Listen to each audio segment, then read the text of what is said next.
Hey guys. All right, so let's talk about The Telltale Heart by Edgar Allan Poe. It was published in 1843.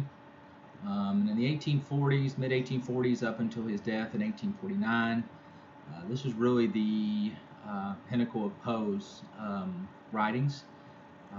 He had some success early on in his career, but didn't have anything that matched um, what he did from about 18, throughout the 1840s, basically. So, The Telltale Heart basically deals with a narrator who kills an old man, um, and you think, well, this is horrible. This is why are we reading this? There's a couple of reasons. First of all, Poe in his lifetime really helped to uh, not really create, but perfect in a way the short story genre. Genre is a French word, just means category. We've talked about that in class. Before that, there were short stories that were written. Nathaniel Hawthorne wrote some things. Um, Washington Irving. Most people know him from the to Ichabod Crane, the Headless Horseman. Rip Van Winkle. But Poe really perfected it by making it something, a great work of literature that you could read in just a little bit, in a few minutes. Um, and it was very accessible. And so this was an important piece, and it's one of his most well known. I got my notes here, so that's why I'm looking down here. Um, so we start with this narrator, and it's interesting. The first thing he tells us, and there's these famous first lines: "True, nervous, very dreadfully nervous I have been and am. But why will you say that I am mad? The disease had sharpened my senses, not destroyed, not dulled them." So he tells you, he says, why do you say that I'm mad? Well, in this case, he doesn't mean angry. He means insane, crazy. Um, and he says, look, I'm not crazy. And there's three separate times in this short story he tries to convince us that he's not crazy. So the first one is that the disease had sharpened his senses, not dulled them, not destroyed them. And he tells us how he can hear things. That he hears things in the earth, he hears things in heaven, he hears things in hell. Well, if you're hearing things like that, that typically doesn't put you in a good state of mind. But he's convinced that that's why he's not crazy. And in fact, he tells us, observe how healthily, how calmly I can tell you the whole story. So let me tell you, look, you think I'm crazy? Really? You think I'm nuts? Well, look how calmly I can tell you this whole story, which, you know, uh, there are people out there that are, that have psychological issues, are usually more of a harm to themselves than they are to other people, although there are people who've had psychological issues that have gone on to do some pretty horrible things. Um, but here he's trying to convince us that he's not crazy because he's so calm. And most people that I've known throughout my life that have had, and I have throughout my life, met some people with some serious psychological issues. They're not running around, half clothed or whatever, barking at dogs and things. And so that's how this narrator tries to convince us that he's not crazy. Now, the thing about The Telltale Heart and many of other Poe's works is many critics and researchers of Poe will tell you that Poe borders on what we would call modern psychoanalysis, which means that he's in his work. He wasn't a psychologist, he wasn't a psychiatrist or anything like that. And in those days, that was really a very early. It wasn't the greatest. They didn't have as much knowledge about the human mind as we do now. But he bordered on analyzing people and why they do certain things. So if you go to a psychologist or a psychiatrist, the difference is a psychiatrist is a medical doctor. Oftentimes people go because they need to talk about things. They have this problem, or they're dealing with some kind of trauma in their life. People with PTSD who want to talk about what they experienced perhaps in combat, at war. And they go there and they help them work through those issues. And so Poe, in this case, is not really helping people work through their issues. He's pointing out why people do some of these things. And this is exactly what he's getting at here. So the narrator talks about how he works for this old man as a caretaker, and that he loved the old man. He said he didn't have any desire for his goal, but he wanted to kill this man for one reason, and that reason is the fact that he has this eye, and he calls it a vulture eye. Now, I'm not quite sure what he means by that. I have an idea. In those days, of course, in 1840s, medicine had not advanced to where it is today. With ophthalmology, which is the eye, so an ophthalmologist is an eye doctor, and they didn't have that kind of technology to really deal with problems in the eye. So what I'm assuming this guy had is an older guy, so probably he had a cataract. Now, cataract is this film that kind of grows over the eye to the point where it'll cloud everything. You can't see. You pretty much go blind. It's just this film, this kind of tissuey stuff that grows over your eye. Some of you may know, have a grandparent who had it, or a dog, an old dog that's gotten them before. They can be removed surgically, and it's a fairly, it's a simple procedure, but they do it a lot nowadays. So I'm assuming this guy had that. His eye was probably diseased as well, so it was open kind of wide. It was just not great to look at, right? But that's what drove this guy crazy. This is why he wanted to kill the old man. It was the eye. It was not for his gold or his property, but for his eye. And of course, that's getting into that psychoanalysis of this one thing that's making you just, insane and drives you kind of crazy. And I think there's probably other issues with this guy. There's certain things that we don't like individually, but we don't go and kill people because of them.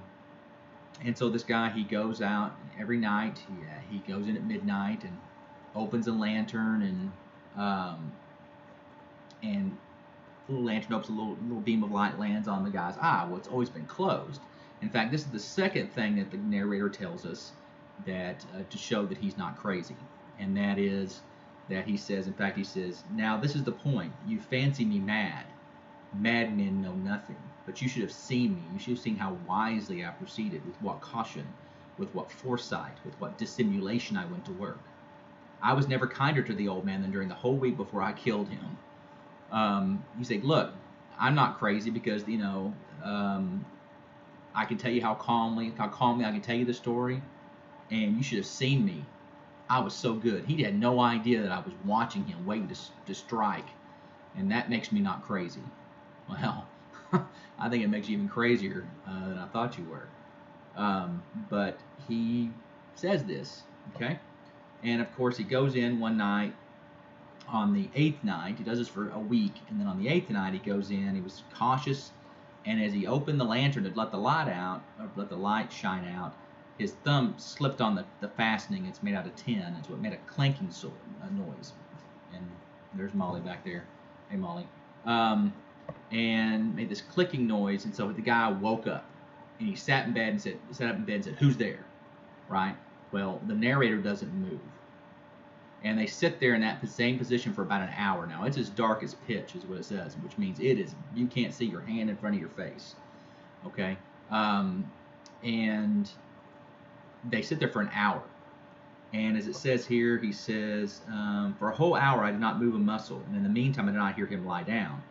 He was still sitting up in bed listening, just as I have done night after night, hearkening to the death watches in the wall. And you're probably going, what in the world is a death watch?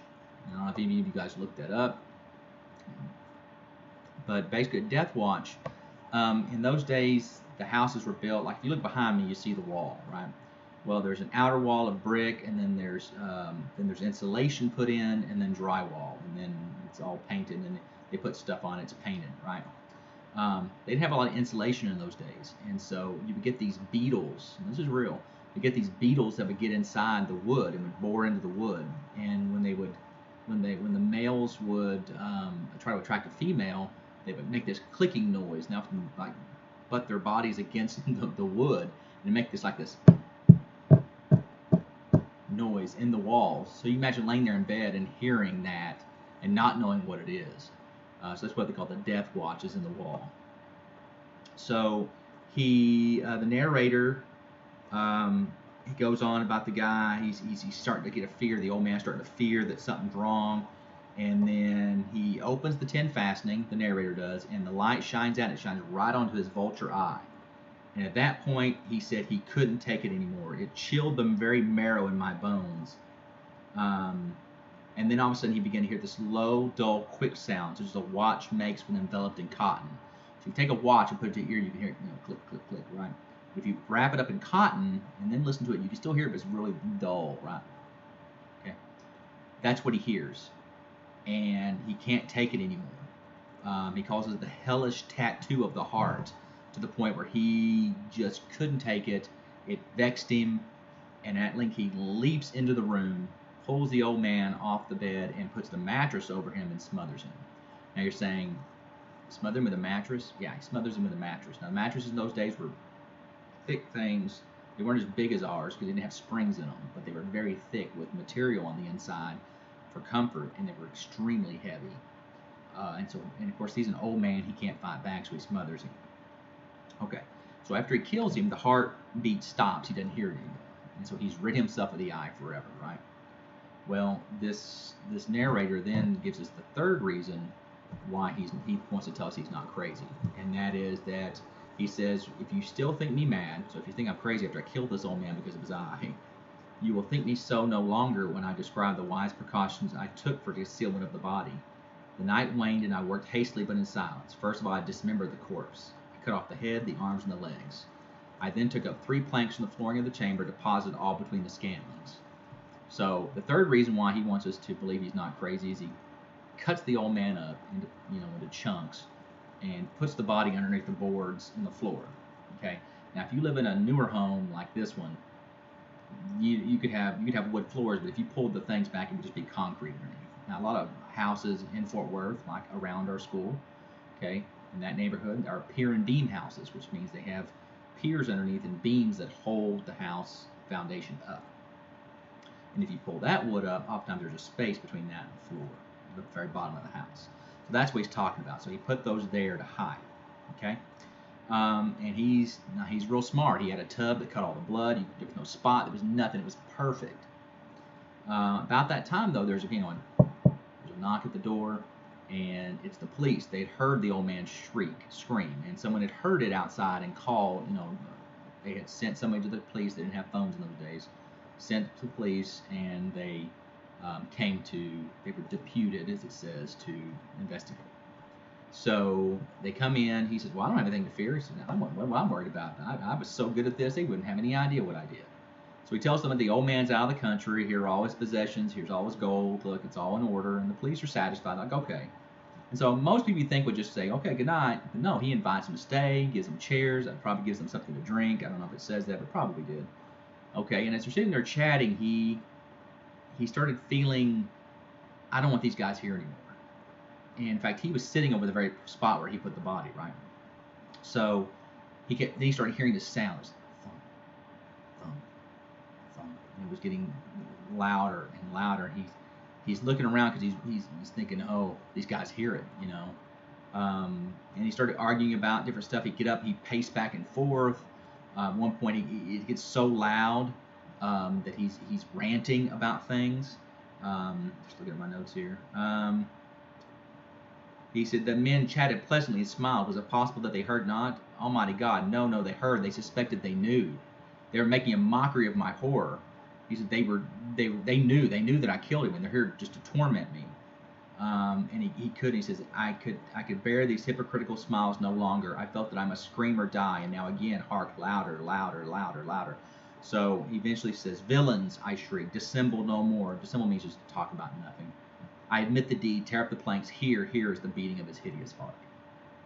So you start to wonder, why the heck would he admit to this? Why would he confess? Well, he kept hearing this pounding. A lot of critics and people believe, and psychologists tell you that it's guilt. That guilt drove him to it. That in your heart, there are people who, I've read stories of people who lived with the guilt of doing something pretty bad for years. I read a story where a criminal, he had killed somebody and he gotten away with it, basically. He disappeared and was gone for like 30 years, and they caught him. They caught him again and realized that he had done it. They had the evidence now, and he finally said, he just said, take me away. I can't deal with it anymore. The pain that he felt, the guilt that he felt, was just very powerful. And finally, he could just confess it and get it out. And so this is what Poe's getting at. Now, one of the other things that Poe helps create here is what we call the unreliable narrator. Do you trust this guy? Probably not. And so Poe creates this unreliable narrator. You can't rely whether he's telling you the truth or not. It also doesn't tell you if it's a male or a female, which is interesting. Most people just assume it's a guy, but you don't know, never know. Might puts a little extra thought there when you think about that. But it's definitely it's a classic. Gets right into the heart of why people do what they do and the power of guilt and such. So, The Telltale Heart. If you have any questions or any comments, you can post them below down there in the comments, and we'll try to answer those best we can. All right, have a good one.